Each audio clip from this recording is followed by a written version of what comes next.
আসসালামু আলাইকুম।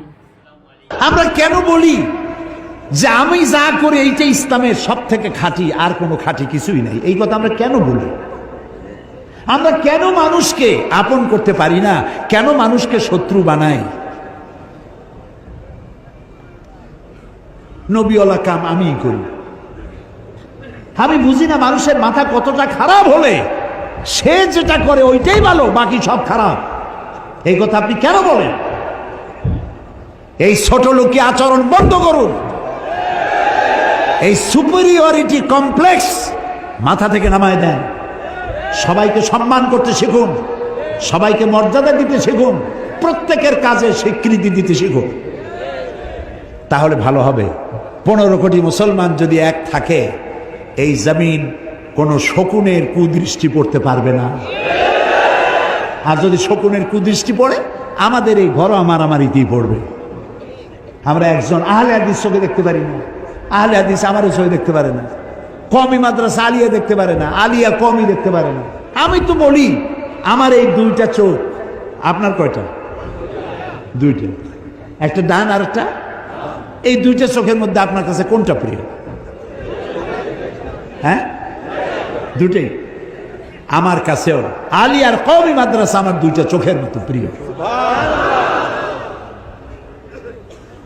আমি যখন যেখানে যাই, এই যে চট্টগ্রামের সব থেকে বড় মাদ্রাসা পটিয়া মাদ্রাসা, হাটহাজারী মাদ্রাসা, আমি সব মাদ্রাসা সফর করি, আলেমদের সঙ্গে দেখা করি। মাওলানা শামসুল হক সাহেব ফরিদপুরি রহমতুল্লাহ সদস্য হুজুর যাকে বলা হয়, আমি তার উজু করাইছি, তার পাও ধোয়াই দিয়েছি। আমি খতিবে আজম মাওলানা সিদ্দিক আহমদ সাহেবকে খেদমত করেছি। আমি মক্কা শরীফে জ্বর হয়েছে, আমি তার পাশে বসে পাও চেপেছি তার। একটু আমি ছোট হয়ে যাইনি? তা আমরা আলেমদেরকে সম্মান কেন করতে পারবো না? কওমি মাদ্রাসাও আমার, আলিয়াও আমার, তাবলিগি জামাতও আমার, আহলে হাদিসও আমার। আমরা সবাই এক হতে পারি না কেন? আমরা যদি এক হই, তাহলে শত্রুরা আমাদেরকে ছোট চোখে আর দেখতে পারবে না। ওই যে একটা স্লোগান দেয় না, আল কোরআনের আলো, এইটা হলো ভালো স্লোগান। খালি একটা স্লোগান পাইছে, ইসলামের শত্রুরা হুঁশিয়ার সাবধান। কি এর শত্রু? আমার কোনো শত্রু নাই। আওয়ামী লীগ আমার, বিএনপি আমার, জামাত ইসলামী আমার, জাতীয় পার্টি আমার, হিন্দু আমার, বৌদ্ধ আমার, মুসলমান আমার, যারা মানুষ তারাই আমার। কাউকে শত্রু না বানাইয়া বন্ধু বানাতে চেষ্টা করেন, বন্ধু বানাতে চেষ্টা করেন। মানুষকে ভালোবাসা দিয়ে যা করা যায়, শাসন করে তা করা যায় না। কাজে মানুষকে আপনি শত্রু ভাববেন কেন? হিন্দুর বাড়িতে যদি কেউ অসুস্থ হয়, আপনি 1 কেজি আপেল নিয়ে যান এবং তাকে 1 কেজি আপেল দেন।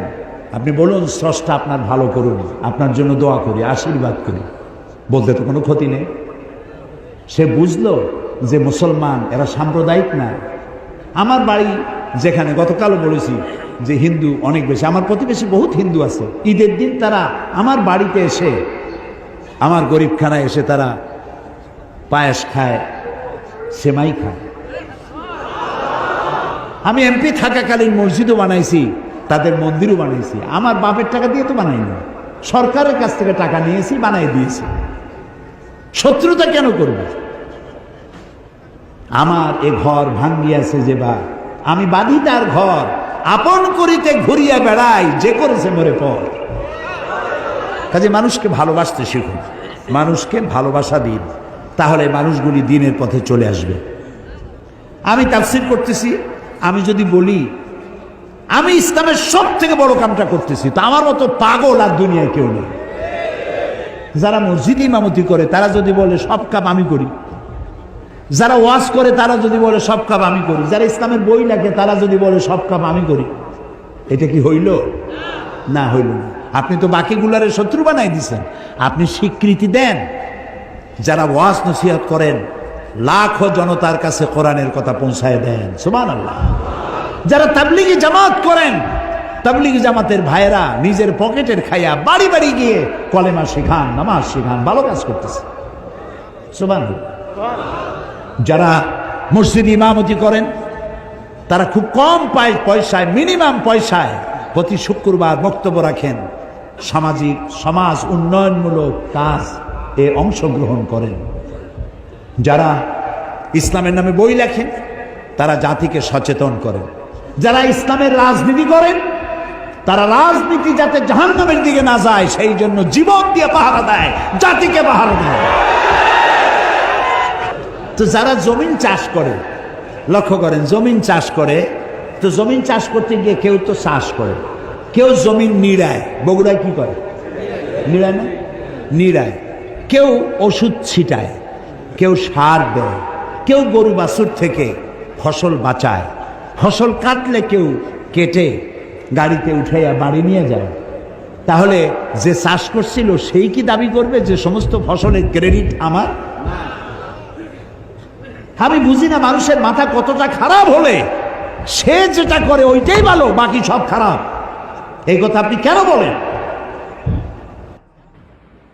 একজন আলেম কতটা উদার হলে, একজন মানুষ কতটা দিল পরিষ্কার অলা হলে এ ধরনের কথা বলতে পারে, তার দৃষ্টান্ত উদাহরণস্বরূপ আমাদের মাঝে যুগ যুগ বেঁচে রবেন আল্লামা দেলোয়ার হোসেন সাঈদী। আল্লাহ আমাদের সকলকে সঠিক বুঝদান করুন, আমিন। আর হ্যাঁ, অবশ্যই আপনাদের মতামত কমেন্টে জানাতে ভুলবেন না।